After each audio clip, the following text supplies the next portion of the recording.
Hey guys, on today's episode, we're here at Porsche Greenwich doing something I've never done before. Now, I've been here many times cleaning and detailing new cars for my clients, but today we're doing something pretty cool. Come on inside.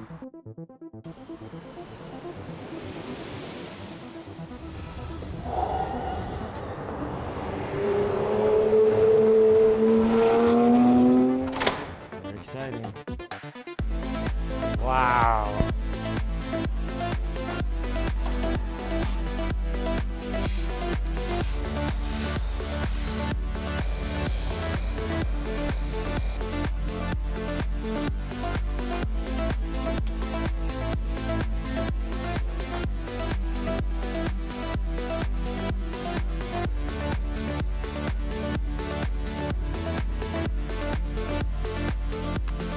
The Porsche Taycan first debuted at the 2015 Frankfurt Motor Show as the Mission E, and then it was fully production ready by the 2019 Frankfurt show.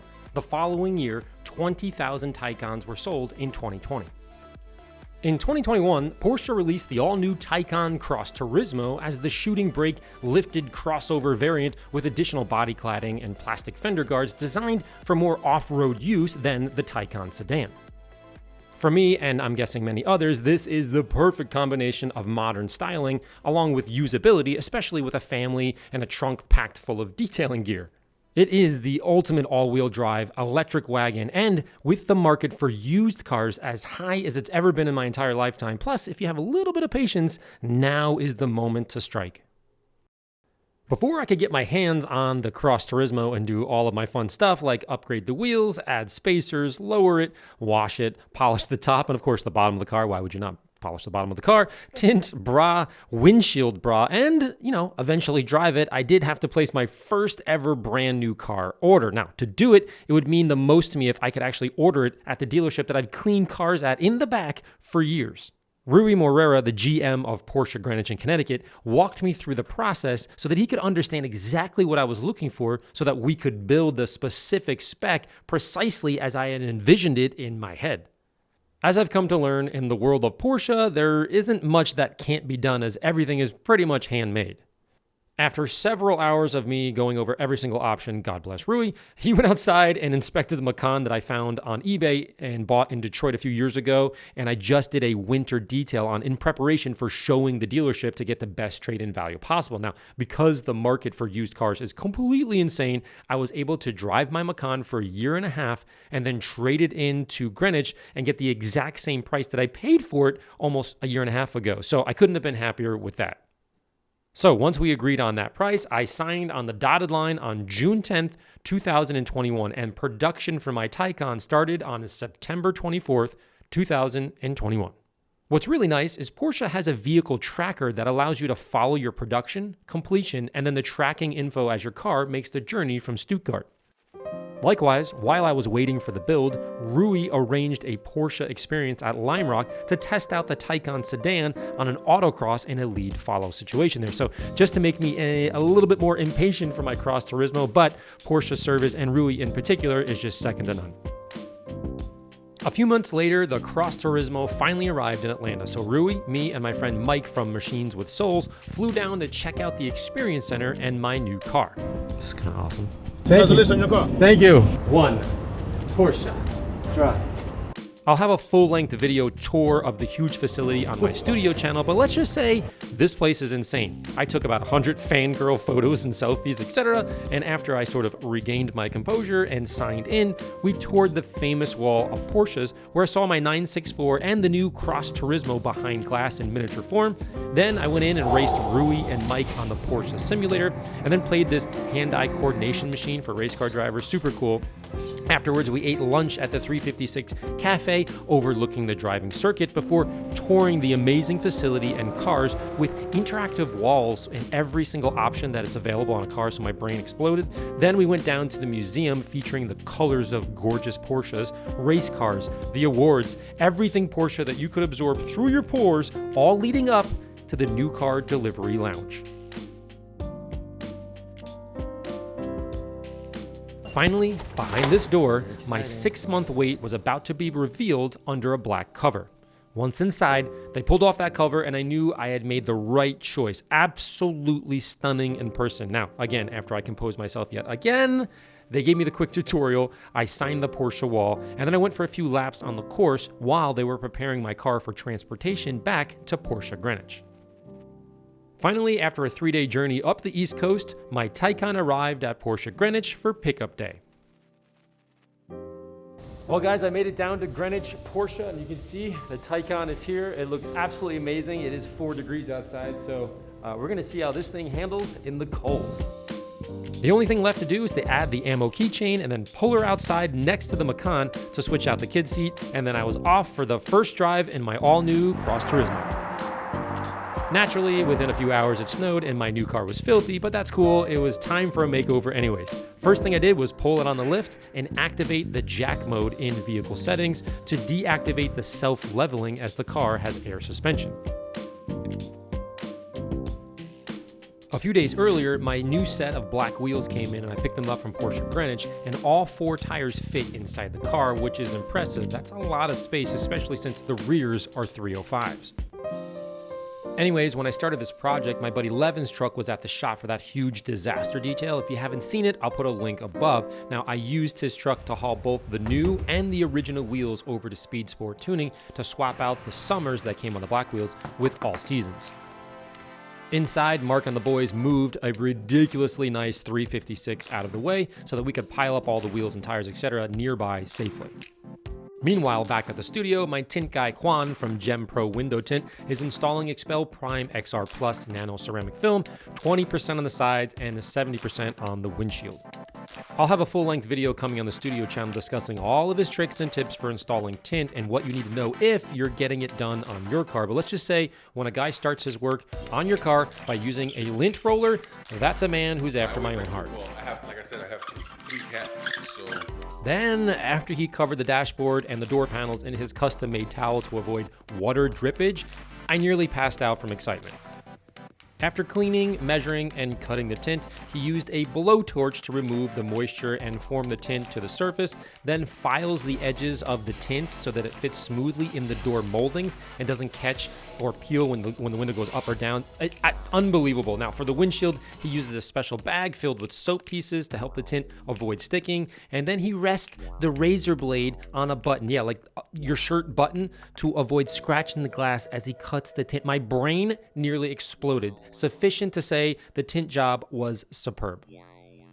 Next up was removing the sand and salt that was everywhere on the paint and underneath the car. It's incredible to think that in just a few days, every crevice is just jammed with this sand and salt, so we needed to clean it. To do this, I started with the wheel wells first, and look how much came out after just 10 seconds of power washing.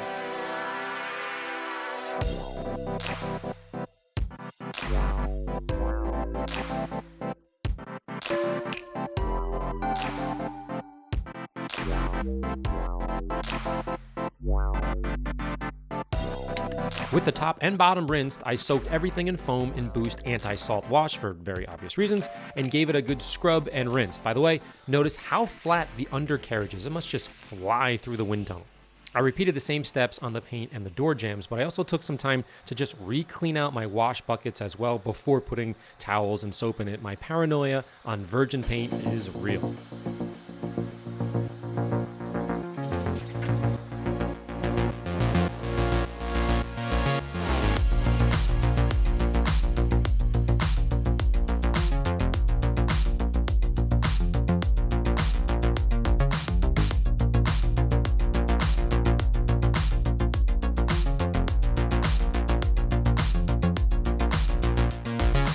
Next, I clean the calipers and suspension with degreaser, as I'll be following up with gelée metal coating later, so I want to make sure this thing is absolutely perfect before application. Then I dried with compressed air and inspected the paint. Well, we did it. We have the all-new Taycan Cross Turismo, and I got to do the first wash. That is so satisfying, I can't even describe it to you, but we have to do a little bit of paint inspection as I normally do on the Porsches. Let me flip this around and show you. Right off the bat, I would say that this is probably in the 80th to 90th percentile in terms of the quality of the paint. Really, really good. Not the best I've ever seen, but certainly the best I've seen of the modern cars in the most recent time. I would say here, meaning the two like sort of Porsche humps or whatever you want to call them, this has got a ton of scratches here, which makes sense to me because I would imagine there was a cover on it at some point, and this is just a high point. Likewise, back here, another super high point, and this is really scratched out when I put my light on it, all the way around here, and that's duplicated on the other side, meaning on the passenger side, it's the same type of thing. I do think this is going to be relatively soft paint. That's why I did not clay it right now, because I want to see the natural issues. You know, I love to get a new Porsche, if it's a customer's, etc., and then see what it actually looks like for real. So I didn't clay it, as I didn't want to put any scratches in it. But on a side note, look how incredible this front nose looks. Oh my gosh, I'm so excited. Let's polish this paint. With that, I taped off the plastic trim because there's just so much of it, and Porsche trim tends to absorb a bit more compound and polish, much easier than, let's say, other makes, especially on old bumpers. So let the gift wrapping begin.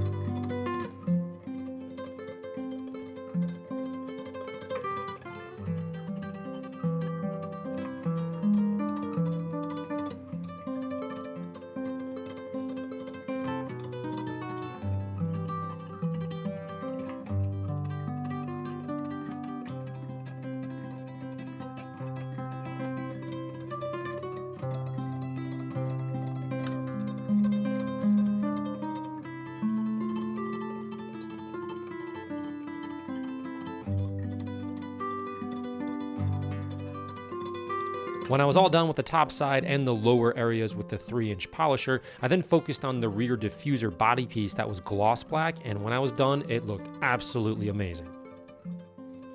Next, I applied gelée to the calipers and suspension components on all 4 shoes and gave it the night to cure.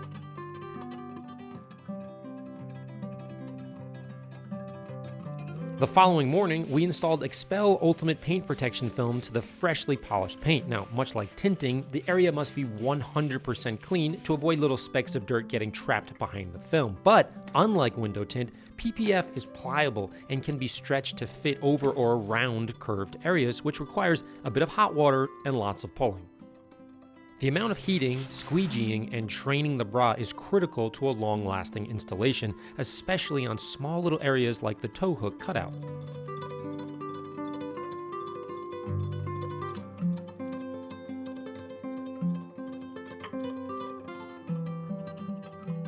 The next day, I covered the bra, paint, and door jambs in Reflex Pro coating before spending 4 hours polishing the new black wheels with a 3-inch DA.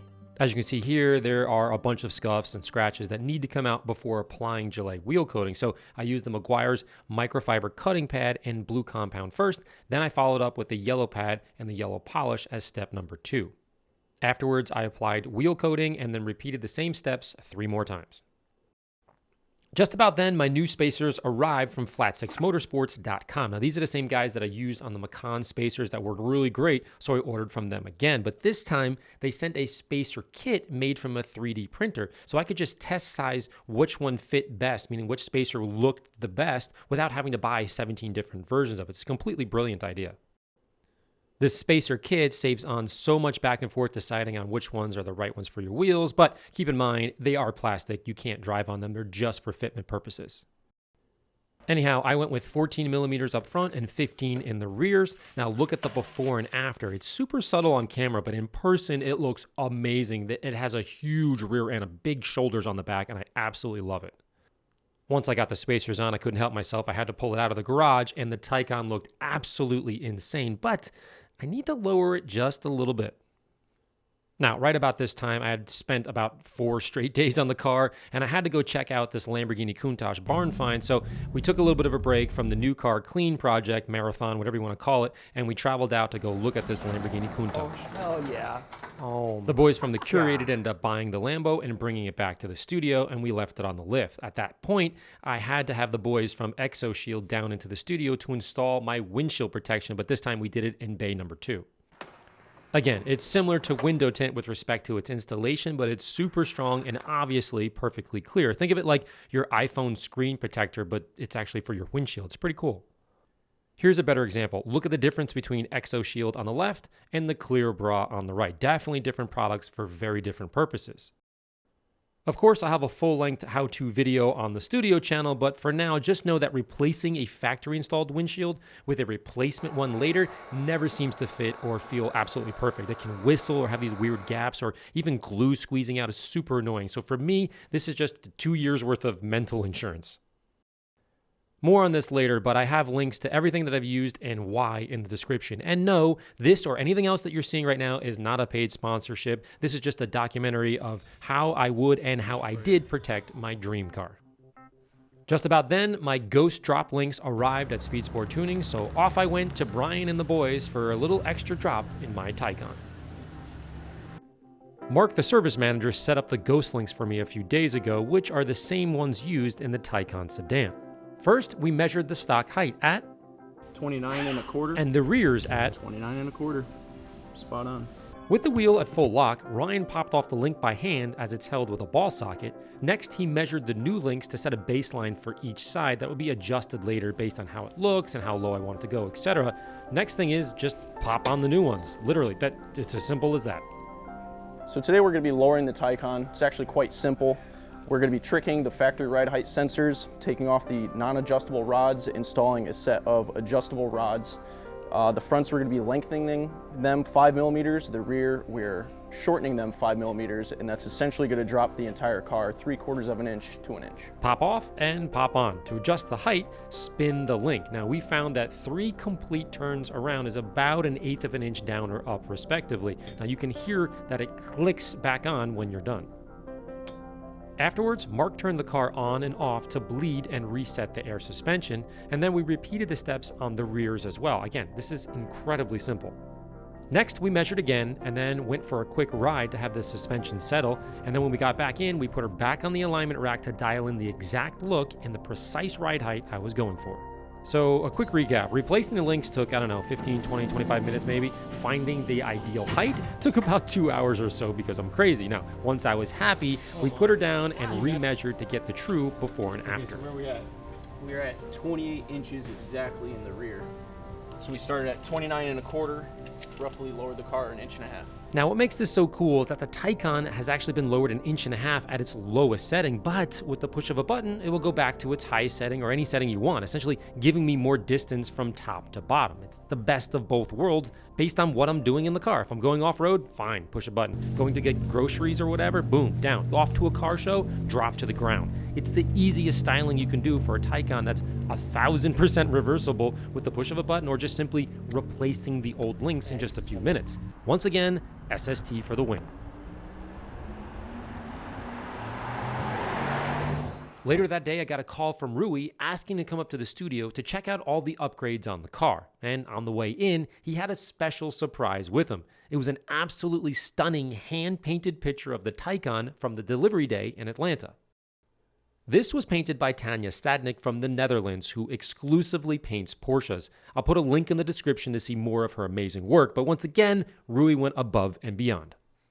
Later, while I was showing Rui the wheels and the spacers, I started to think about how fortunate I am to be able to daily drive a picture that now hangs on my wall. But I also understand for some people, a car is just a car, and that's cool too. It's not lost on me. But for most of you watching this 8-month-long journey, I'm sure you can appreciate this represents so much more. Wait, dude, are you seeing this color right now? Like, are you seeing what I'm seeing? You don't buy a Porsche because you just need transportation. You embody the history of Porsche because of the way it makes you feel. And I know I sound cheesy like a Lifetime Christmas movie or whatever, but seriously, this isn't just a shell over 4 wheels for me. It's my reminder that whatever you set your mind to, you control the outcome, no matter the setbacks or the detours or the things that don't go your way. If you're ferociously focused on your one thing, whatever that may be, you'll make it happen. You may not know how at the moment, but you will. And that's what I feel when I look at my new Porsche. And to me, that's what really matters. 6 degrees, changed the tires. I can't feel my fingers at the moment. But the things we do for our cars.